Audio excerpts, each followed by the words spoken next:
Salut à vous, chers abonnés, chers followers. Merci d'être toujours aussi nombreux connectés à ma chaîne. Cela est la preuve que vous vous intéressez au thème que je développe et surtout, vous vous intéressez au fonctionnement du monde et principalement le monde spirituel. Soyez-en remerciés.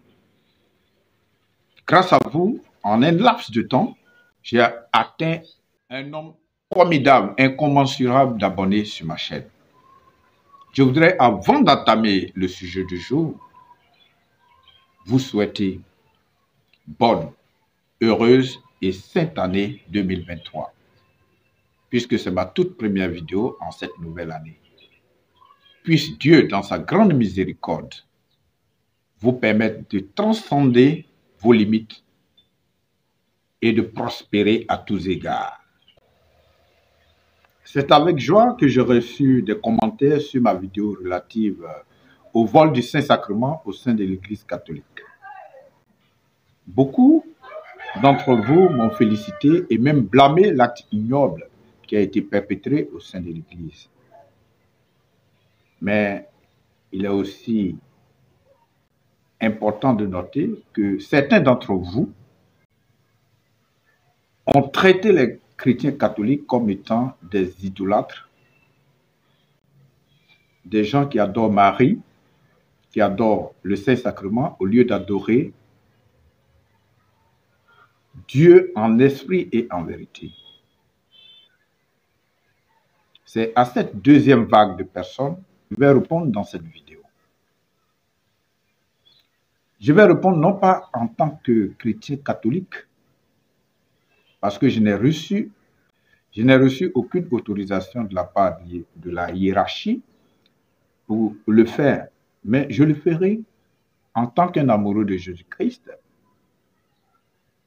qui s'intéresse à la spiritualité et qui s'est promené dans plusieurs églises avant de ne choisir que celle dans laquelle je suis présentement.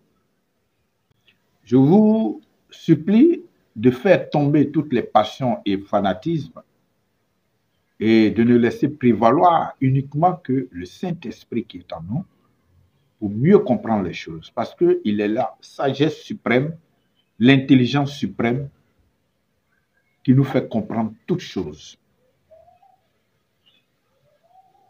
Les catholiques sont-ils des idolâtres?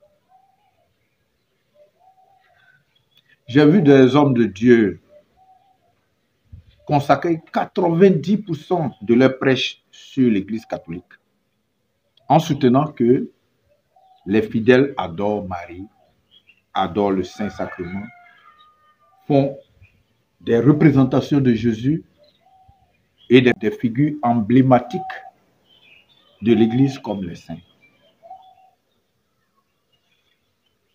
Dans cette vidéo, sans faux fuyant, nous allons découvrir ensemble la vérité biblique sur l'attitude des catholiques très souvent critiquée. Nous n'aborderons pas dans cette vidéo les autres aspects concernant la Vierge Marie et la représentation des figures emblématiques de l'Église.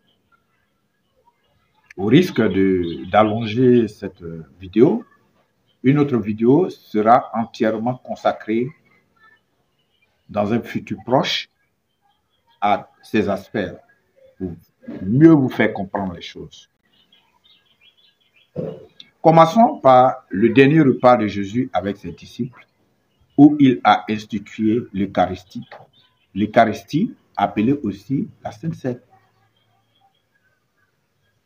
Vous trouverez cela en Matthieu 26, Matthieu chapitre 26, versets 26 à 28, Luc chapitre 22, verset 7 et suivant, Marc chapitre 14, verset 12 et suivant.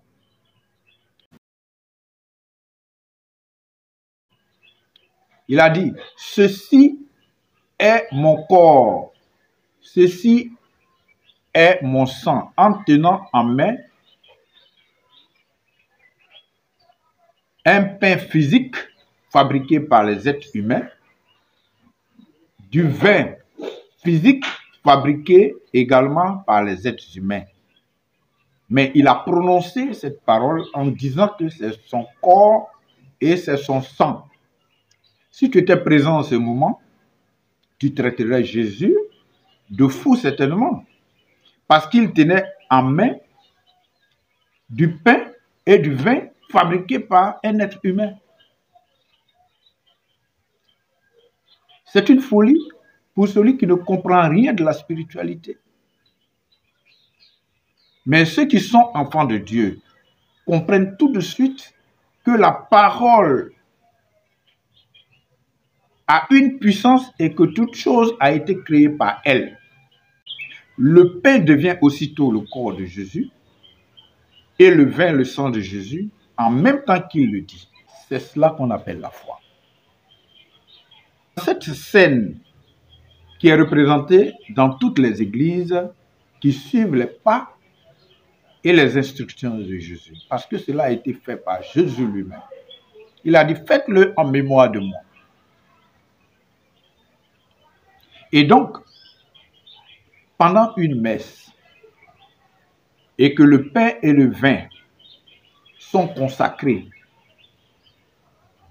par le prêtre, c'est-à-dire une fois que le prêtre reprend les paroles de Jésus sur le pain et le vin, le même phénomène se produit. Le pain devient le corps du Christ et le vin, le sang du Christ. En le mangeant et en le buvant, nous sommes revêtus du Christ lui-même. Et lorsque ce corps de Christ consacré est déposé dans un objet de valeur qu'on utilise à la table sainte, nous ne voyons plus l'objet qui n'est qu'un simple contenant que l'Église change à tout moment. Il peut changer à tout moment. Parce qu'on le change, on le voit. Quand ça vieillit, on change, on achète d'autres. Mais le corps de Jésus qui est à l'intérieur de cet objet, c'est ce que nous voyons. Lui, il ne change pas. Jésus ne change pas. Ou alors, ne crois-tu pas en cette parole de Jésus qui dit « Ceci est mon corps et ceci est mon sang ». Ce sont des paroles en l'air, comme ça. Je n'y crois pas du tout. Quand le catholique s'agenouille devant le Saint-Sacrement, il ne le fait pas pour adorer l'objet artistique. L'objet artistique fabriqué par l'homme que tu vois. Mais Jésus lui-même, présent par son corps dans cet objet. Le Saint-Sacrement est un ensemble de deux éléments essentiels qu'il faut connaître. Le contenant appelé ostensoir, qui est l'objet artisanal ou artistique que tu vois. Et l'on l'appelle Saint-Sacrement parce que l'Eucharistie, appelée aussi communion, fait partie des sacrements de l'Église qui sont des signes visibles, concrets de la grâce instituée par le Christ lui-même pour sanctifier son peuple. L'Église catholique en a retenu 7 sacrements. D'autres églises en ont retenu 2. Le baptême et la communion. Mais l'Église catholique a 7 sacrements. Si tu apprécies l'attitude d'adoration du Saint-Sacrement en te focalisant uniquement sur le premier élément, c'est-à-dire l'ostensoir, qui n'est qu'un habillage, tu n'as rien compris du tout. Tu n'as absolument rien compris.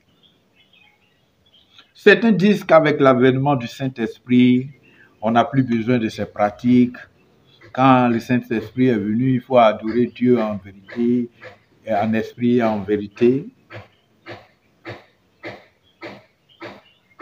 Adorer Dieu en esprit et en vérité est une réalité biblique.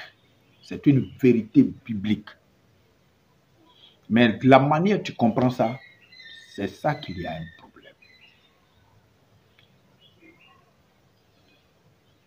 Ce que ceux qui tiennent ce genre de langage oublient, c'est que Jésus ne peut pas se dédire.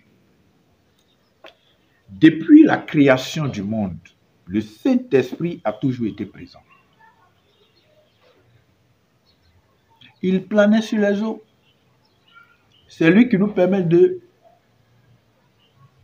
discerner le bien du mal. Il est notre moteur qui nous met en action. Il s'est manifesté encore en Jésus lors de son baptême. C'est donc sous la puissance du Saint-Esprit qu'il a dit, que Jésus a dit, « Ceci est mon corps, ceci est mon sang. » Il n'était pas animé d'un autre esprit. C'est le Saint-Esprit lui-même. Il est incorporé au Saint-Esprit. Les deux font une et une même personne. Donc tu ne peux pas dire qu'avec l'avènement du Saint-Esprit, tout est devenu nouveau et tout a changé en foulant aux pieds l'adoration de celui-même qui est la plénitude du Saint-Esprit. Jésus et le Saint-Esprit font une et une seule personne, comme il l'est également avec le Père.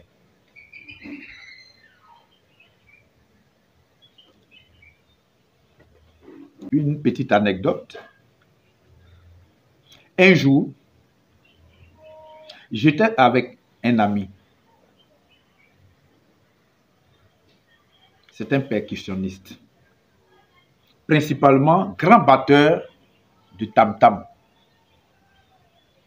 Et on le prenait très souvent pour aller animer nos séances de prière.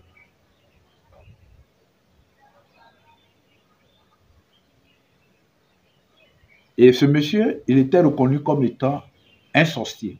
Lui-même, il se reconnaissait sorcier. Chemin faisant, je lui ai posé cette question. Pourquoi vous les sorciers, vous mangez la chair humaine? Pourquoi vous mangez l'homme? Et voilà la réponse qu'il m'a donnée. Il me dit, la chair humaine, c'est trop fort. Pour amoindrir cela, nous transformons celui que nous voulons tuer en un animal bien connu. En mangeant l'animal, c'est lui qui est mangé. Mais cela se passe de façon spirituelle. Et il ajoute, mais vous les chrétiens, vous faites la même chose.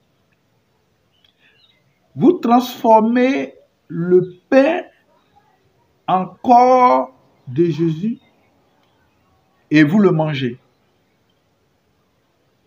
Vous êtes aussi des sorciers parce que vous mangez Jésus. J'étais encore jeune, très jeune, mais je vous assure que je suis resté perplexe devant cette affirmation.